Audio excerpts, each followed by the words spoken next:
Good day. Today I'll be doing patient assessment medical. BSI, ensure scene safety. Before I approach my patient, I will determine MOI or NOI, if it's my only patient, or if I need any additional resources, or if C-spine precaution is indicated.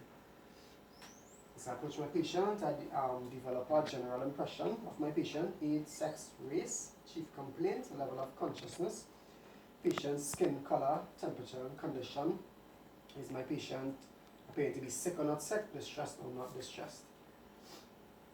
Next, when I approach my patient: good day, ma'am. My name is Nicholas from EMS. I'm here to assist you today.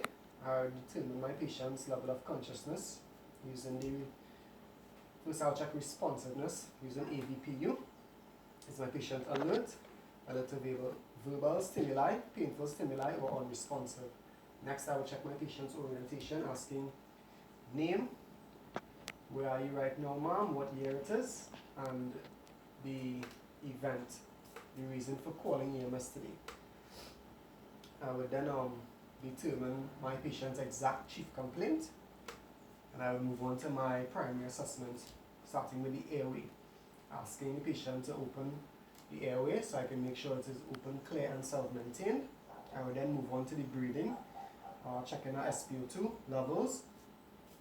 I would then determine if I need to administer oxygen depending on the SpO2 reading and what device and what flow to use.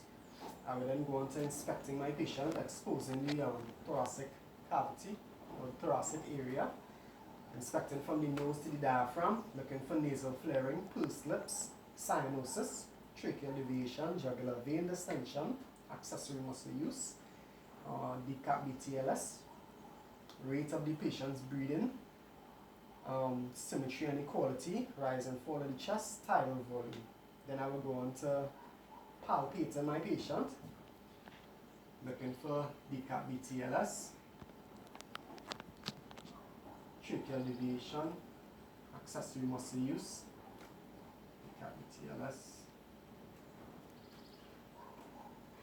I'm in only center because it's a female, looking for decap BTLS, looking for rate, symmetry and equality, rise and fall in the chest, read of the sides, for decap BTLS. I will then auscultate my patient at the 4 points, asking my patient to take a deep breath in and out while listening mid-clavicular, both sides, and I will go to the mid-axillary on both sides. I would look for anything to seal, anything to stabilize. I will then move on to reevaluate my oxygen, SpO2 readings, and know if I need to adjust my oxygen or give oxygen at this time. I will then move on to circulation, where I check my patient's pulse, noting the rate, rhythm, and quality of the patient's pulse. Then I would look for the skin color, the temperature, and the condition. Is my patient diaphoretic or cold, anything like that? I would also check for bleeding, asking my patient, first of all, are you passing any blood in the vomitus, in the urine, or the stool? I would then check the voids of my patient for any blood.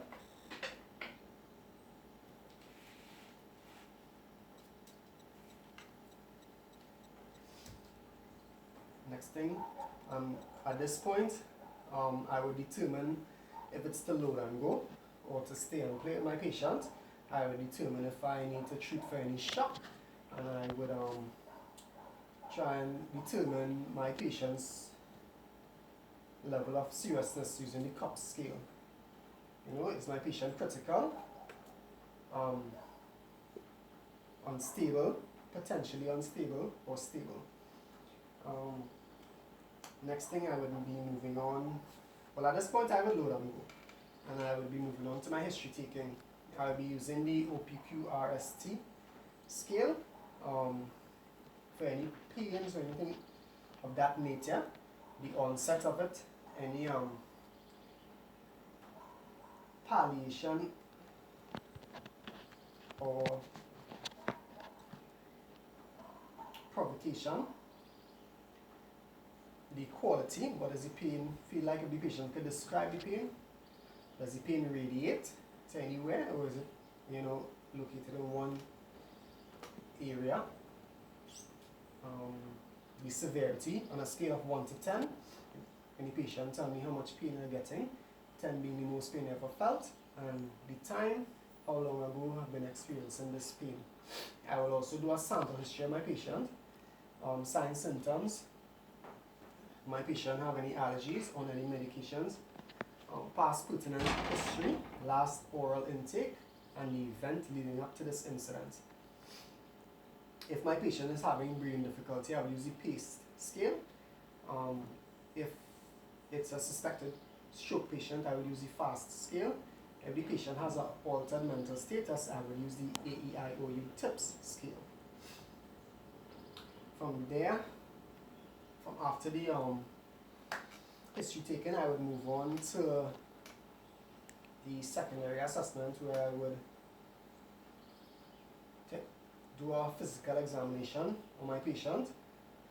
Depending if my patient has an isolated injury, I will do the assessment in that isolated area, or if not, if it's a multi-system problem, I will do a full body physical examination.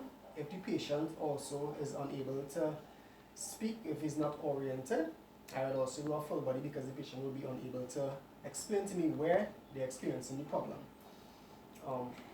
I will go on to do vitals. I will do my blood pressure, respiratory rate, the pulse rate, SpO2.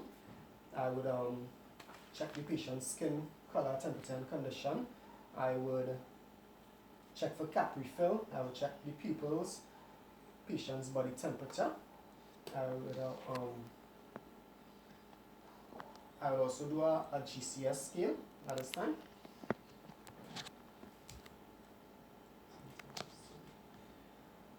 After doing vitals, I would re-evaluate the impression of my patient using the cup scale once again.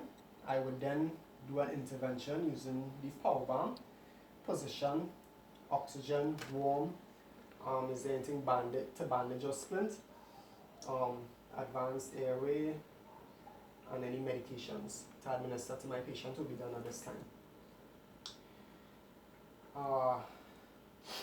After that, I would be doing a reassessment. If my patient is stable, every 15 minutes. If my patient is unstable or potentially unstable, I will be doing a reassessment every 5 minutes, starting back from the general impression through the ABCs and all of that. Thank you.